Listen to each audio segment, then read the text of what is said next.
사람이 살다 보면 한두 번씩은 침체를 경험하게 됩니다. 대부분의 경우는 가볍게 그냥 조금 우울하고 그렇게 지나갑니다마는 심한 경우에는 돌이킬 수 없는 상황으로 치달을 수도 있습니다. 미국 국립정신건강협회에서 사람이 침체에 이르게 될 때 어떤 현상이 나타나는지를 이렇게 발표한 자료가 있습니다. 여러분 한번 보여드릴 테니까 나는 몇 개 사항이나 해당이 되는지 한번 체크를 해보시길 바랍니다. 늘 하던 일을 하고 싶지 않다. 나는 무가치하다는 생각이 든다. 절망감을 느낀다. 이유 없이 체중이 감소하거나 몸이 붓는다. 잠 못 이루는 밤이 많다. 기분이 계속해서 침울하다. 자본이 있으면 미칠 것 같아 과잉 행동을 한다. 무력감을 느낀다. 불안하다. 이유 없이 눈물이 자꾸 난다. 생각이 더뎌진다. 자살 충동을 느낀다. 여러분, 이 12가지 항목 중에 한두 가지 정도는 괜찮지만 4개 정도가 넘으면 전문 치료를 받을 것을 권합니다. 여러분, 영적 침체는 신앙이 없는 사람에게만 해당되는 것처럼 여겨질지 모르지만 그렇지 않습니다. 신앙인에게도 얼마든지 찾아올 수 있습니다. 그리고 그 영적 침체의 수렁으로부터 벗어나지 못하면 앞에도 말씀드렸습니다마는 극단적인 행동도 서슴지 않습니다. 최진실 씨나 안재환, 최근에 김성민 이런 사람들의, 우리가 잘 알고 있는 연예인들의 자살 사건도 이것과 무관하지 않습니다. 여러분, 이런 침체는 어떻게 오는 것일까요? 그리고 또 우리는 어떻게 그 침체를 극복하고 뛰어넘어야 할지, 오늘 이 시간에 우리가 자유라는 주제로 설교를 듣는 중에 있는데 함께 살폈으면 합니다. 열심히 일하다가 하나님의 사역을 위해서 달려가다가 깊은 침체를 만나 로뎀나무 아래 쓰러져 있는 한 사람이 있습니다. 하나님의 사람 엘리야인데요. 여러분, 엘리야가 어떤 사람입니까? 기도의 사람이고 능력의 사람이고 그야말로 불의 종이 아닙니까? 성경의 기록을 읽어보면 그는 죽은 자를 살리기까지 했습니다. 갈멜산의 바알 아세라 선지자 850인과의 대결, 우리가 지금도 주일학교 때부터 들어와서 너무 생생합니다. 그 대결을 승리로 이끌어낸 주인공이 바로 엘리야가 아닙니까? 지극히 어두웠던 시대에 사악한 아합과 이세벨을 대항해서 정말 최선을 다했던 그런 하나님의 사람이 엘리야입니다. 그런데 오늘 이 본문을 읽어보시면 왕비 이세벨의 죽이겠다는 위협 앞에 그는 두려워 떨고 있습니다.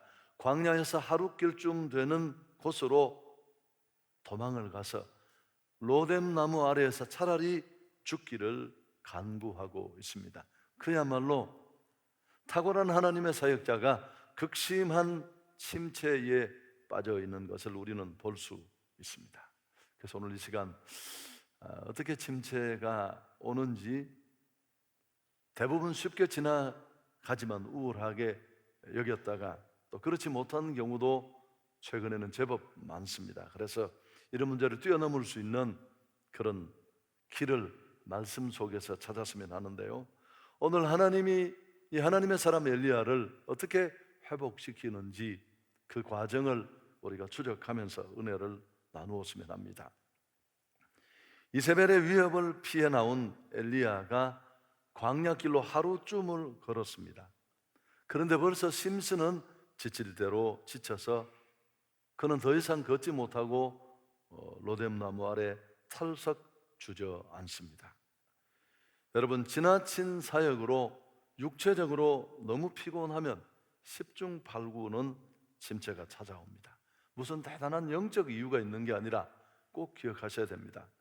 우리 육체는 한계가 있다는 것, 그리고 열심히 일했다면 휴식이 필요하고 쉼이 필요한데, 그냥 그런 휴식이나 쉼이 없이 계속 움직이면 육체적인 피로의 누적에서 침체가 온다는 사실, 너무 당연한 얘기인데 우리가 이런 부분을 간과할 때가 많습니다. 그런데 이렇게 쓰러진 엘리야를 하나님이 어떻게 다루십니까? 지치고 피곤한 엘리야를 어루만져 주셨습니다. 그리고 천사를 보내서 물과 떡을 먹고 마시게 하셨습니다. 그리고 푹 잠자며 쉬게 하셨는데, 이런 일이 오늘 본문에 보면 두 번이나 거듭해서 일어납니다. 5절 이하의 말씀을 함께 읽습니다. 로뎀나무 아래에 누워 자더니 천사가 그를 어루만지며 그에게 이르되 일어나서 먹으라 하는지라. 본즉 머리맡에 숯불에 구운 떡과 한 병 물이 있더라. 이에 먹고 마시고 다시 누웠더니 여호와의 천사가 또 다시 와서 어루만지며 일어나 먹으라. 하나님의 오늘 깊은 침체의 수렁에 빠져서 차라리 죽여달라고 그 절망감을 토로하는 엘리야에게 주신 첫 번째 처방은 그저 푹 쉬게 했습니다. 여러분, 쉬고 먹고 마시는 것만으로도 상황은 훨씬 나아질 수 있습니다. 좀 말을 바꾸면, 우린 영적 침체 깊은 수렁에서 벗어나기 위해서는 우선 휴식이 필요합니다. 각박한 현실 속에 살아가는 우리 현대인들에게는 더더욱 휴식은 꼭 필요합니다. 잘 먹고 영양을 보충하는 것도 필요하지만, 회복을 체험하기 원하는 자들이 상식적이지만 꼭 기억해야 될 말씀이 8절에 있는데요, 이에 일어나 먹고 마시고 그 음식물의 힘을 의지하여 40주 40야를 가서 하나님의 산 호렙에 이르렀다. 여러분, 우리는 너무 육적인 것이 문제고 또 너무 영적인 것도 문제입니다. 그래서 핵심을 놓치고 성경이 말씀하는 균형을 잃어버릴 때가 너무너무 많으니까요. 하나님의 일을 하는 것은 중요하다고 생각하는데 쉬는 시간은 대수롭지 않게 여깁니다. 휴식하기 위해서 일하고 또 더 열심히 일하기 위해서 휴식하는 것, 너무너무 중요한 부분입니다. 엘리야는 열심히 뛰어난 사람이었습니다. 열심히 하나님의 일을 하는 사람이 무슨 침체가 있어, 무슨 번아웃이 와, 그렇게 생각하지만 아닙니다. 오히려 열심히 일하는 사람들이 이런 어려움에 노출되어 있다는 것을 꼭 기억하십시오. 열심은 아주 뻗쳤는데 휴식해야 한다는 지극히 상식적인 이 일을 우리가 놓치면 그때 바로 침체가 찾아옵니다. 뉴욕에 있는 한 보험회사에서 조사를 해봤더니만 휴가를 충분히 보낸 직원들이 훨씬 능률적으로 일한다는 것이 밝혀졌습니다. 여러분, 휴가비를 돈으로 보상받거나 쉼없이 일하는 직원은 우선 보면 생산을 더 많이 하는 것처럼 보여졌습니다만, 그러나 길게 보니까 병가, 또 그러다 결국 퇴사하고 또 다른 직원을 뽑아야 되고 훈련하는 이런 과정의 경비 다 감안을 하니까 오히려 회사가 훨씬 더 손실이 컸다고 합니다. 무슨 말인지 여러분 알아들으셨죠? 치열한 삶과 함께 열심히 하나님의 나라를 위해서 달려가는 것과 함께 적절한 휴식이 꼭 필요하다는 사실입니다. 만일 이 균형이 껴질 때 우리는 오늘 특별한 열심으로 하나님의 일을 위해 달려갔던 엘리야가 겪었던 이런 침체에 이를 수 있다는 것을 꼭 기억하십시오. 이번 이 자유라는 시리즈 설교 타이밍에 꼭 맞게 이제 휴가철을 맞고 있습니다. 저도 이런 걸 잘 못하는 아주 대표적인 사람 중에 하나입니다만, 늘 팁으로 말씀을 드리지만 저는 잘 못하고 있습니다만, 일하는 것보다 노는 게 훨씬 어렵습니다. 준비를 정말 꼼꼼히 하셔야 돼요. 이런 여러 가지 긴장과 문제들을 해결할 수 있는 쉼은 그냥 쉽게, 물론 내려놓는 것만으로도 많은 부분들이 채워질 수 있습니다만, 일과 쉼이 균형을 이룰 때 나의 인생 교향곡은 더 멋지게 연주될 수 있을 것입니다. 할렐루야. 두 번째, 또 한 가지, 오늘 엘리야가 하나님 앞으로 왔을 때 침체된 모습으로 주신 처방책을 우리가 볼 수 있는데, 그 속에 사실 문제도 함께 들어 있습니다만은, 엘리야는 온 천하가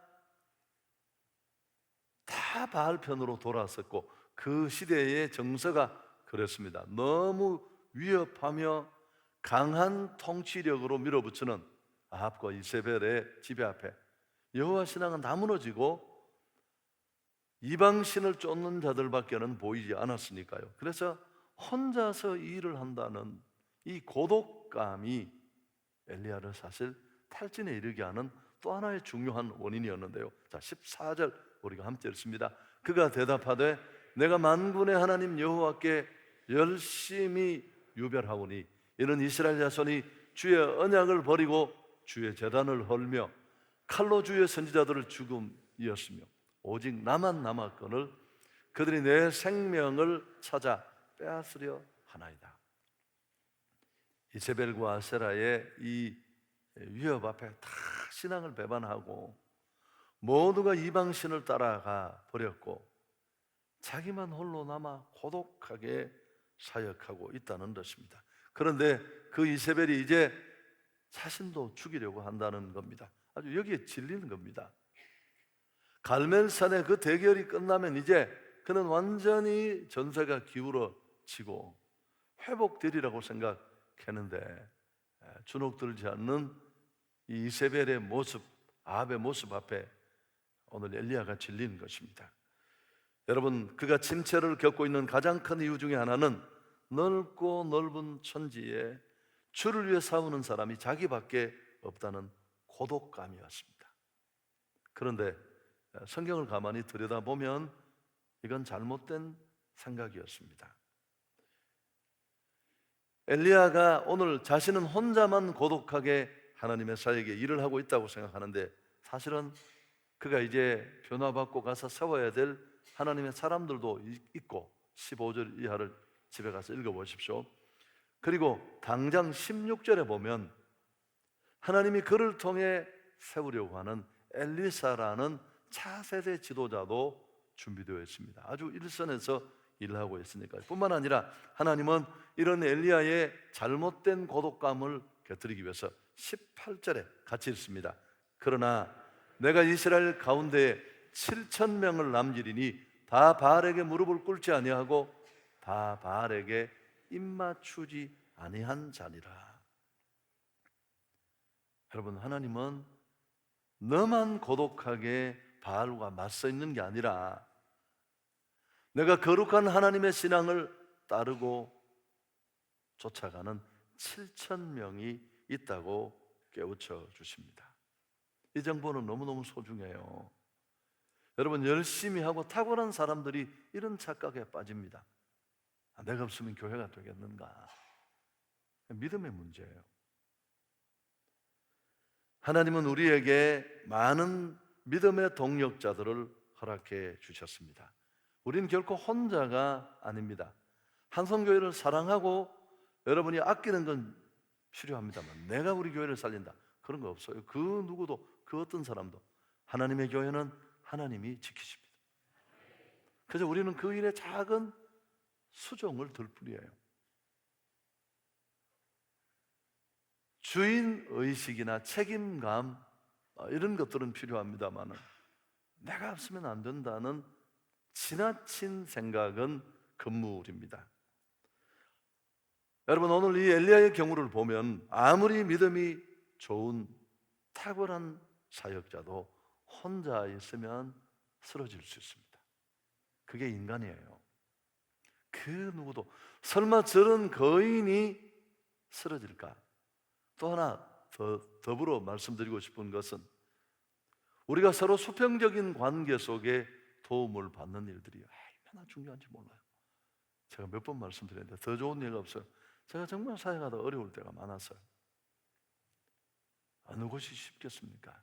오리가 물리를 이렇게 싹 다니니까 우리는 야, 오리 장난이네 싶지만 수중 촬영을 딱 해보면 오리는 죽을 지경이 끊임없이 물칼기로 수중에서 물을 밀어내고 있는, 혹시 제가 너무 쉬워 보이면 잊지 마십시오.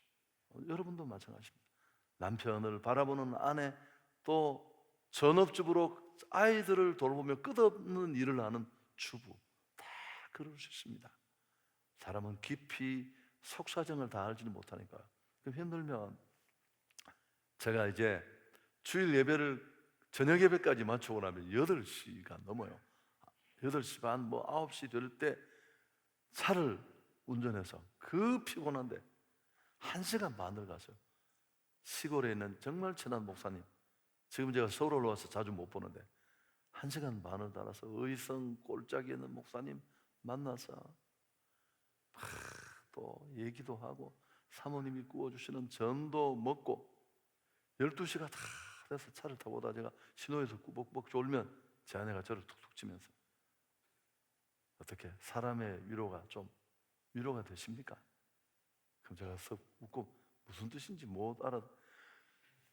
여러분, 사람은 그런 동역자들의 위로, 또 같은 선상에 서 있는 사람들의 위안의 말 한마디, 이런 것 때문에 일어설 때도 너무너무 많습니다. 미국 캘리포니아에 가면 보시면 알겠지만 레드우드라는 나무가 있습니다. 아메리카 삼나무인데 얼마나 나무가 크냐면 정말 큰 건 110m가 넘고 그 사이에 구멍이 뚫려서 차가 지나가기도 합니다. 그러니까 이 나무가 얼마나 큰 나무인지를 알 수 있는데, 놀라운 것은 예상외로 뿌리가 너무너무 얕아요. 그런데 나무들이, 그 큰 100m가 넘는 나무들이 쓰러지지 않는다는 게 희한한 겁니다. 이유는 간단합니다. 군락을 이루고 뿌리들끼리 다 이렇게 묶여져 있어요. 근데 가끔씩 차를 타고 가다 보면 쓰러져 있는 이 레드우드 나무가 있습니다. 예외 없이 거긴 군락으로부터 떨어져 혼자 있어요.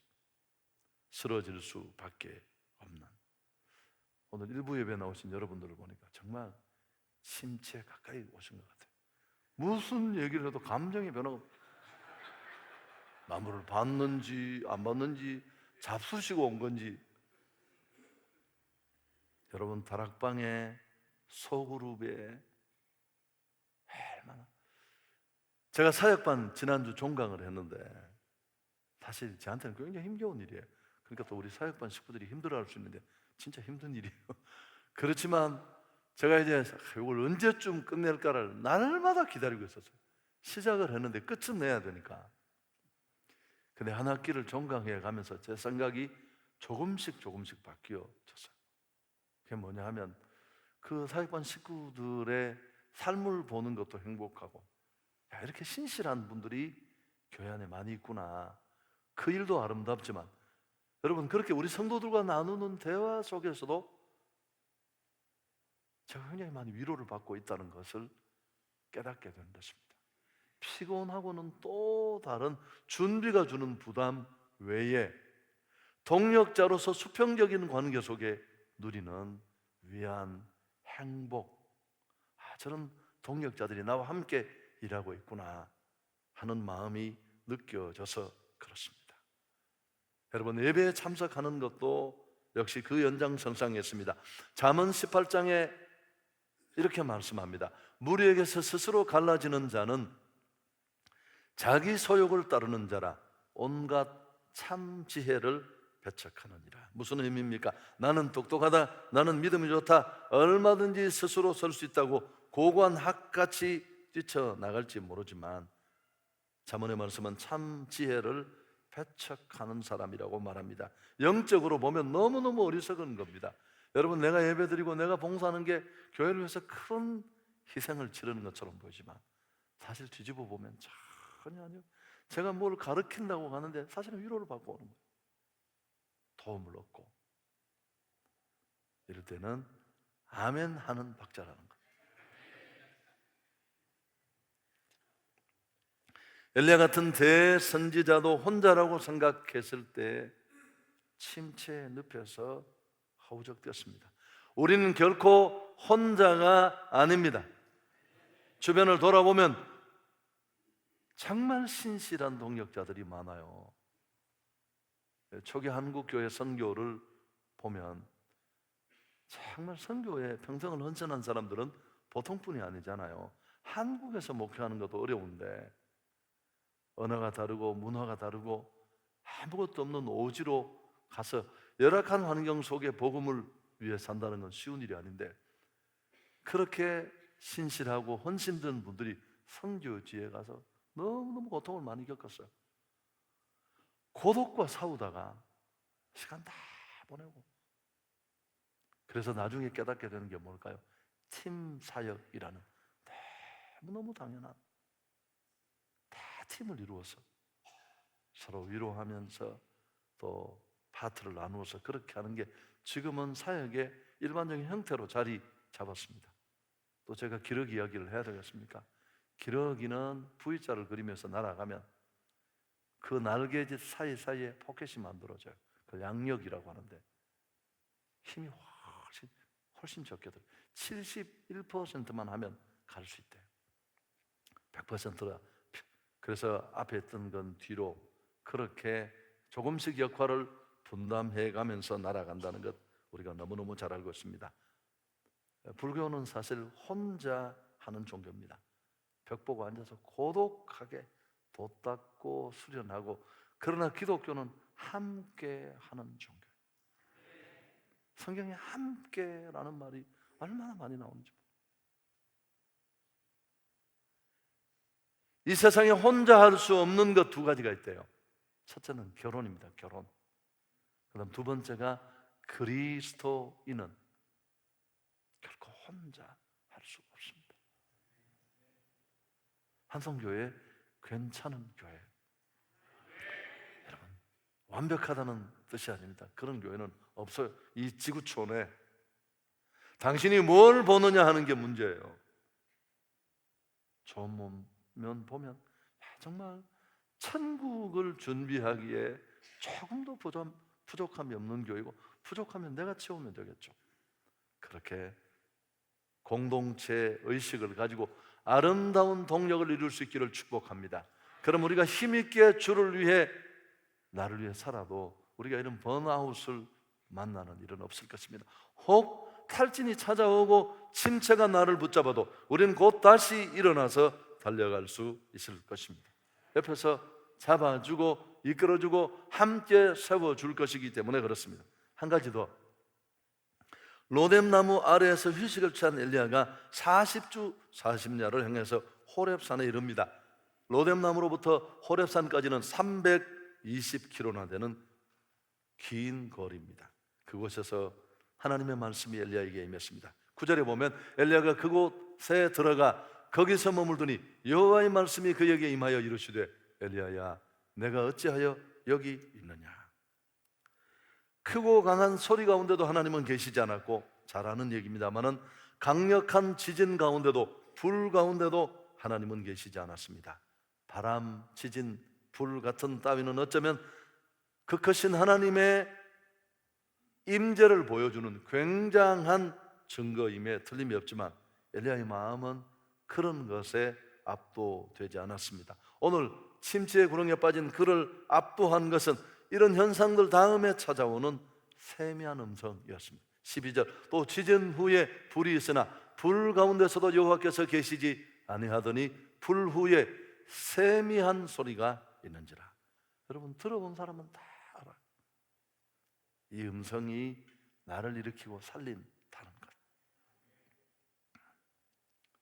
침체와 시험은 하나님의 이 세미한 소리를 듣지 못할 때 우리가 쪼그라드는 거예요. 열심히 했고 믿음으로 산다고 달려왔고 예상외로 환경은 쉽게 호전되지 않고 물러갈 것 같은 대적은 더 길을 세우고 되들고, 오늘 이세벨의 위협 앞에 엘리야가 주눅든 것과 꼭 같습니다. 그렇지만 그러함에도 불구하고 이 세미한 주의 음성이 들리고 하나님이 나를 찾아와 주시면 우리는 이 절망으로부터 벗어날 수 있습니다. 에레미야 15장 16절에 만군의 하나님 여호와시여 나는 주의 이름으로 일컬음을 받는 자라 내가 주의 말씀을 얻어먹었사오니 주의 말씀은 내게 기쁨과 내 마음의 즐거움입니다. 아멘.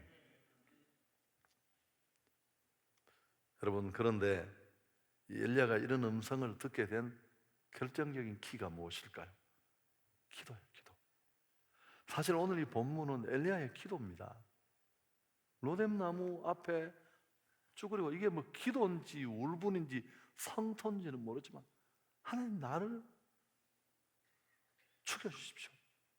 내 생명을 이제 거두어 가십시오. 난 열심히 한다고 했지만 이제 길도 없고 포기하겠습니다. 그런 내용 아니에요.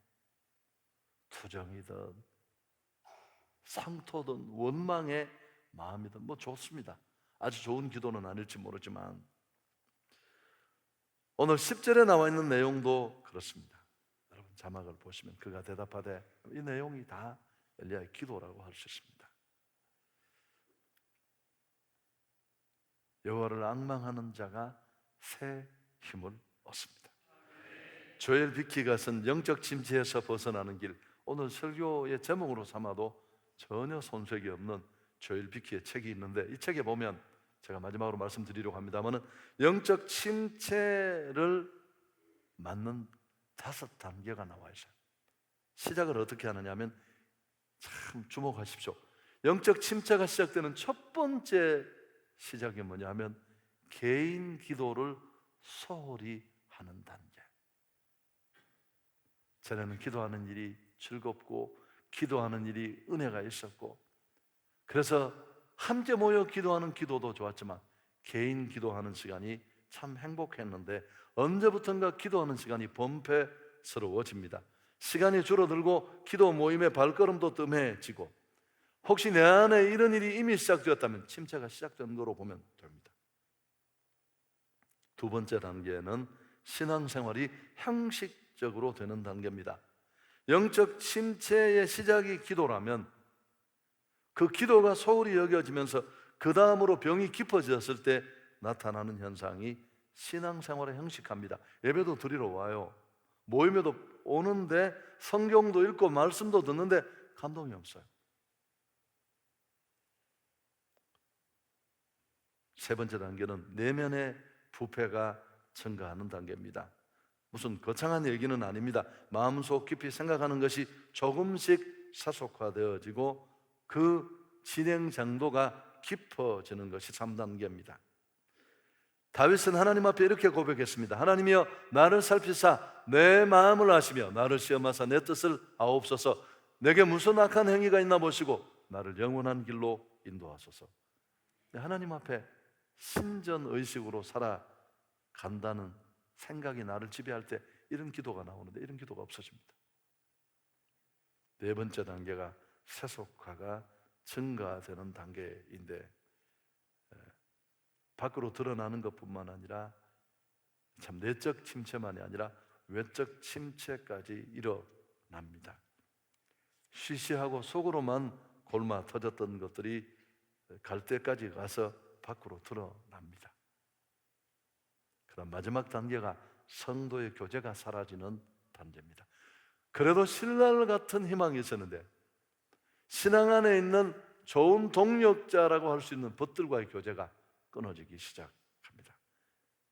여러분 이때부터 적극적으로 죄도 짓고 악도 행합니다. 처음에는 그렇지만 양심이 가책을 별로 느끼지 않습니다. 이미 그런 단계를 지나쳤습니다. 제가 이 시간이 없는데 오늘 이 5단계를 다 소개하는 이유가 뭘까요? 여러분 눈치를 채셨겠지만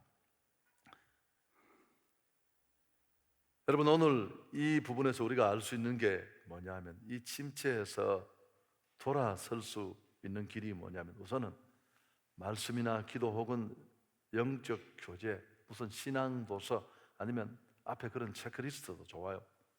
아, 내가 침체에 들어갔구나. 라는 것을 발견하는 게 첫 단계입니다. 그 다음 두 번째가 뭐냐 하면, 철저한 회개 속에, 이런 삶을 내려놓겠다는 결심 속에 하나님의 기름 부으심과 만지심을 다시 간구하는 건데요, 이 두 단계를 다 이루어가는 과정 속에 결정적인 역할을 하는 게 기도예요. 기도로부터 시작을 했어요. 침체가, 그렇죠? 오늘 엘리야가 이 침체로부터 벗어나는 시작도 기도였습니다.